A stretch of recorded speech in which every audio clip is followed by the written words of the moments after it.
Hello, everyone. Ryan Rodriguez here. Welcome back to another episode of Connecting Keelhaulers. Today, we are joined by Brent Morency, an IBL grad from the class of 2017. Brent, thanks for taking some time out of your day to talk with us about your time at Cal Maritime and your career since graduating. Yeah, absolutely. My pleasure to be here. Brent currently works at General Dynamics NASSCO in San Diego as an area manager, where he's been since graduating. So Brent figured that'd be a good place to kind of kick this off. What was kind of your progression up to area manager, and what do you kind of do in that role now? Yeah, absolutely. So I started off at NASSCO actually as an intern between my junior and senior year at Cal Maritime. I did an internship down here in a department called Ships Management, which is actually where I currently am. And after coming back after my senior year, I went into what we call the professional development program, where I rotated through a bunch of different departments at NASSCO for just about 2 years, and then landed in my current role as an area manager in the ships management department. Okay, and kind of so now as you kind of have your defined role, what are you doing? What are kind of your responsibilities and stuff there? Yeah, so it's kind of like a production management and project management role. So when we build these ships, we kind of divide the ship up into geographical location, and each area manager is responsible for their area of the ship as it's being produced. And for myself, running the ship I'm currently on, I'm doing the mission deck and pump room and a few other areas on board. And each ship usually has about 5 or 4 area managers per ship. Got you. So, you mentioned starting off as an intern first at NASSCO. If you can kind of remember back to that process, and how did you kind of secure your internship? What were some takeaways from that internship that you had? Yeah, so I started actually, I went to the Cal Maritime Career Fair during my junior year, and General Dynamics NASSCO had a booth set up. And I went and spoke to one of the recruiters there and got some information from them about the company to add to the information I already, found out about them before going to their booth. Always a good thing. Do your own research, students. Absolutely. And kind of after talking to them, was able to schedule an interview slot for the next day. So came back the next day, followed up with an interview, and went on from there. Awesome. And then you transitioned into the PDP program, and I know quite a few of our students are interested in that. Kind of tell us about the rotations that you go through with that, and how they kind of work to transition you from intern into the PDP program and then into full-time as what you're doing now. Mm-hmm. So as I was saying, when I did my internship, that first interview was at the career fair, the day after the career fair. And then I did not have another interview with them until I was almost about done with the PDP program. Had a series of interviews as I was finishing up my internship. And during that, they discussed, would you like to move on to the PDP program afterwards? And I did. I was interested in the program. So after going through those interviews, then waited at Cal Maritime, went back to school, and got a reply back with an offer and accepted it. And then upon beginning the PDP program, you go in, they give you a list of what your rotations will be. And the rotations are, they can be anywhere from a couple weeks to a few months, just depending on what the rotation is.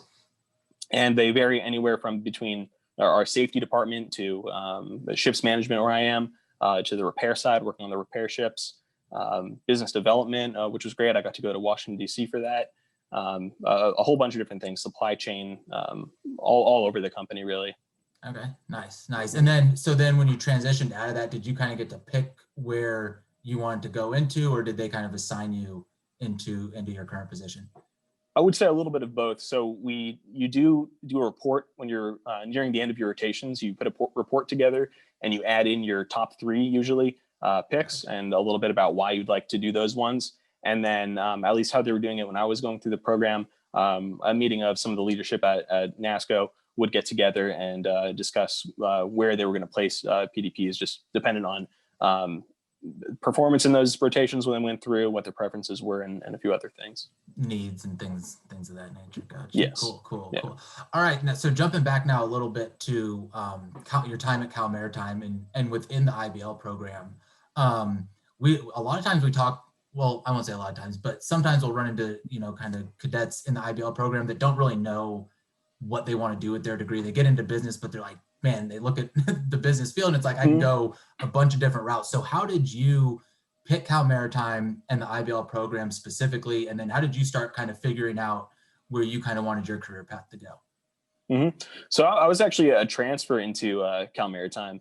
I went to a junior college first, where I was studying business, kind of figuring out what exactly I did want to do. And I had narrowed it down to as much as I want to work in the maritime industry. I had spent a lot of time, on boats and near the water when I was younger, and just felt kind of called to work in the maritime industry. So I started going through the application process for Cal Maritime, and once I was in there, I started, looking around what different opportunities there are for someone who had already kind of chosen that, that business path as far as a major goes. And I enjoyed that NASSCO through the PDP program did provide a lot of exploration into different areas, because it can get vague as a business student as what exactly do I want to do in this business. And yeah, well, that's one thing I enjoyed, is it really allowed me to explore different options and the different things that you can do with that major. Gotcha. And so was General Dynamics NASSCO always kind of a place that you had your eye on, or did you kind of learn more about them once you transferred to Cal Maritime and went to career fair? It was a place that I knew about. So I really thought manufacturing was interesting, especially on a large scale. My personal preference with that is I like working on these, large ships kind of one at a time, rather than, making, hundreds or thousands of little things. Yep. So that was interesting to me. And then another part of it was actually when I was in a financial management class at NASSCO, we had to do a project where we had to pick a company that you'd invest in. And I stumbled across General Dynamics for a few reasons, their government work and commercial work, and kind of how they were spread like that. And so that kind of really captured my attention on it, and wound up meeting a couple people at NASSCO that had done previous internships there, that knew people that had worked there, and kind of talked to them about it, got some more insight, and it seemed like an interesting place, and a place that I would want to work. Nice. Yeah, no, I think those school projects sometimes really do come in handy in absolutely opening your eyes. So thinking again, still sticking with the IBL program, where did you feel like it really prepared you for your internship at NASSCO and your job? And then where did you kind of find yourself having to maybe augment the educational experience at Cal Maritime and maybe go above and beyond to make sure you were prepared for both the internship and your job? So I didn't know exactly where at NASSCO I would be doing my internship in, which department, until I was there. Gotcha. So I was kind of wondering about, where exactly I would fit into that whole, the NASSCO equation with all of that. And wound up in a spot where I was working alongside the area manager at the time that was responsible for the engine room of that ship. So being a business student in the engine room was interesting, and had a lot to learn. However, some of the stuff that I did feel prepared for from Cal Maritime was specifically an operations management class that you take as a business student, because we learned a lot about schedule and critical paths and a lot of flow and different things with schedules that help a lot when you're in production. So that was really beneficial. I did have to, once I came back to Cal Maritime and I was deciding, all right, I think this is something that I would like to do for a career. I did start going to the library and getting books about shipbuilding and that sort of thing, just to kind of supplement what I had already, what I learned in school. Gotcha. Yeah, no, gotta do both. Definitely. Gotta do both. It's not going to get everything from school. Actually, the thing that just popped in my mind with the internship, because another thing we run in with a lot of students is like, oh, I don't feel like I'm prepared, or like I look at it and I'm worried I'm not going to have the skills going in. What kind of talk about, like, with your internship at NASSCO and working in the engine room, like what was the expectations of an intern coming in? Were they expecting a lot of technical skills, or was it more, people skills and just like that go get them type of attitude and stuff? I think that the technical skills are always appreciated. Some people will have a higher level of technical knowledge than others, obviously. But I think that the willingness to learn at NASSCO is a big one. They want to see people that, especially working on ships, aren't afraid to go get their hands dirty and go climb around the ship, climb around the engine room. So I think that's a big part of it. And then also, like you mentioned, kind of the being able to speak with people and lead people and that sort of thing is also definitely what they look for. Cool. Still sticking with Cal Maritime, then, the core is obviously a big part of the culture on campus and stuff. Sometimes GSMA students, IBL students will kind of feel like, oh, like I'm not really going to end up in something like that. So like, why do I have to maybe be a part of it? So how did you see benefits from being in the core as you entered the professional world and kind of preparing you for that? Yeah, I would say I definitely did. I think the discipline aspect of it was important. We start early here too, just like, waking up early and going in formation at Cal Maritime. Yep. We start, first shift starts at 6:30 here. So we are up early.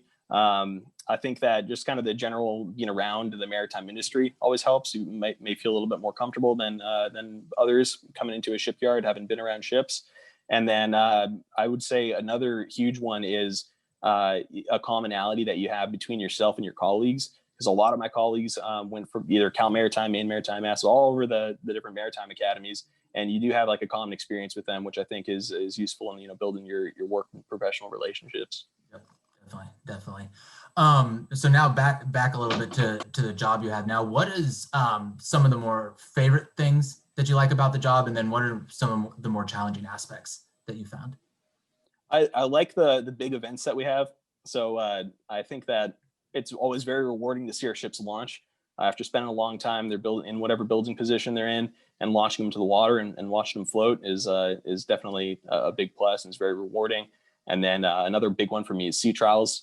Once we're just about complete with the production process and take the ship out to sea and give her first test run is a really exciting thing for me. So those are definitely two of my favorites. Besides just the watching the whole process, come together, and a lot of people working together on these ships to make them come together. As far as a difficult part of it, since it is like a project management role, this is probably true for a lot of different project managers, but our projects involve working with a lot of different departments and a lot of different people, even though you're not directly in those departments and work directly with those people. So it's a lot of collaborating and communicating with people that are outside of your direct department. So that can always be a challenge. Definitely. Those communication skills, they transcend everything. Gotta be able to do that for sure. Absolutely. So now, kind of getting towards the end, what would be any advice that you would give to any cadets looking to get in with NASSCO specifically? With NASSCO specifically, I would say there's a lot of people here from Cal Maritime. If you can know any of them, you can get a hold of any of them. That would be, one thing I would highly recommend is talk to alumni that are working here, see what they're doing. If it's something that sounds like would be interesting to you, on your own, you can go learn more about shipbuilding and see if that seems like something that's an interesting career choice. And then other than that, just go to career fairs and talk to, go to the booths for either NASSCO or other shipyards wherever you're looking and talk to them and learn about it. Yeah, no, we try and preach that all the time. Network. That is the name of the game. The name of the game, no doubt. So any other closing thoughts? Any words of wisdom you'd like to pass on to cadets at all? Ooh, that's one I got to think about. Is there anything specific you're kind of like? Anything about, maybe something that whether you've seen it at work or kind of thinking back to like one time I asked somebody, what's something that you thought was maybe important when you were in college that you've realized as you've gotten into the working world that I didn't actually need to worry about that. Maybe I should have focused on something else a little bit more, or anything along those lines. Yeah. I think, I would definitely emphasize what we were talking about earlier about networking. There's a lot of networking opportunities at NASSCO or at Cal Maritime besides just the career fairs. So take advantage of those, definitely. There's been quite a few events that I went to when I was a student. I never went away without, at least a couple of business cards and new contacts and that sort of thing. So I highly recommend doing that. When you're getting into the point where you start applying, whether that's for internships or for careers, don't stress about it too much. Don't be too nervous. a little bit of nervousness is always expected from interviewers, and that's okay. But just be yourself and keep an open mind. Cool. Well, in closing, any way that a cadet could reach out to you if they have any other questions, would like to know more about interning, PDP programs, so on and so forth? Yeah, feel free to look me up on LinkedIn, send me a message there. I respond pretty quickly on there. So feel free to do that. Cool. Yep. And I'll make sure I link that in at the end of, or in the show notes and everything. So you cadets, you can reach out. But Brent, thanks for taking some time out of your day and passing on your experiences and some knowledge to our cadets. Absolutely. Thanks for having me, Ryan. Awesome. Thank you. Thank you.